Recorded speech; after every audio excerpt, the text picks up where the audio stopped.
Assalamualaikum warahmatullahi wabarakatuh. Nama saya Nabila Hapsanesa, NIM 059.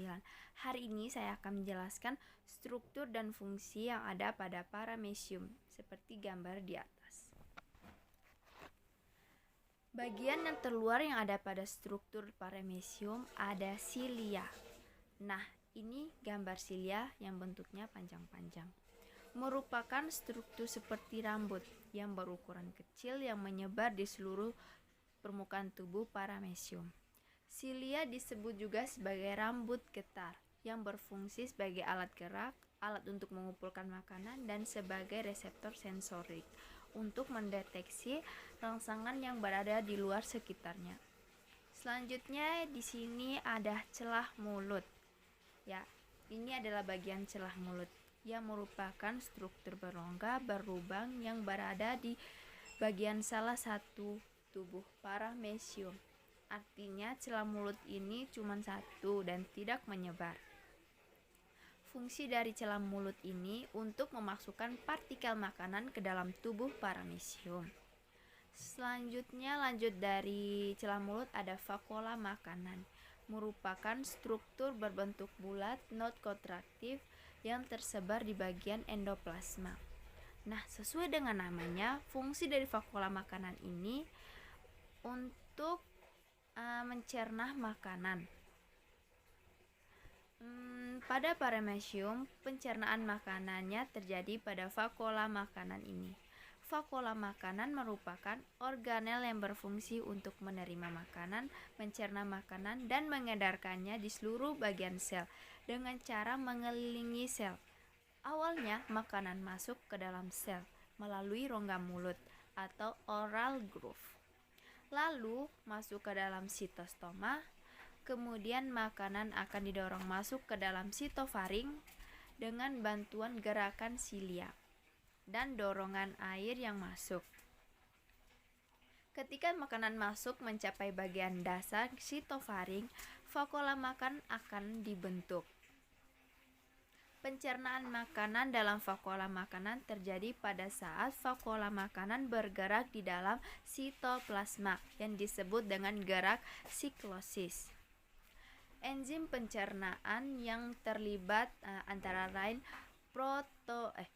protease, karbohidrase, dan esterase yang disekresikan oleh lisosom ke dalam vakuola makanan ini. Vakuola makanan yang bergerak secara siklosis akan mengecil ukurannya secara bertahap karena proses digesti dan absorpsi. Selanjutnya, ada struktur-struktur lain yang dimiliki oleh paramecium seperti gambar. Antara lain ada ini pelikel yang berfungsi untuk membentuk tubuh paramecium. Kemudian ada sitoplasma yang merupakan cairan antara sel yang dibutuhkan untuk komponen sel. Sitoplasma ini dibedakan menjadi dua, yaitu ektoplasma dan endoplasma. Lanjut ada makronukleus. Makronukleus merupakan nukleus yang berukuran besar yang berfungsi dalam reproduksi aksesual yaitu vegetatif, yakni pembelahan biner, dan juga berperan dalam mengawasi kegiatan metabolisme. Sedangkan mikronukleus merupakan nukleus yang berukuran kecil. Fungsinya dalam reproduksi seksual generatif yakni konjugasi. Kemudian di sini juga ada vakuola kontraktil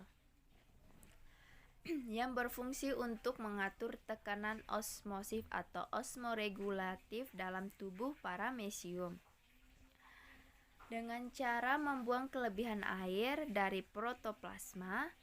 Kemudian bagian yang paling terakhir ini ada lubang anus yang merupakan struktur berongga kecil yang terletak pada sisi ujung paramecium.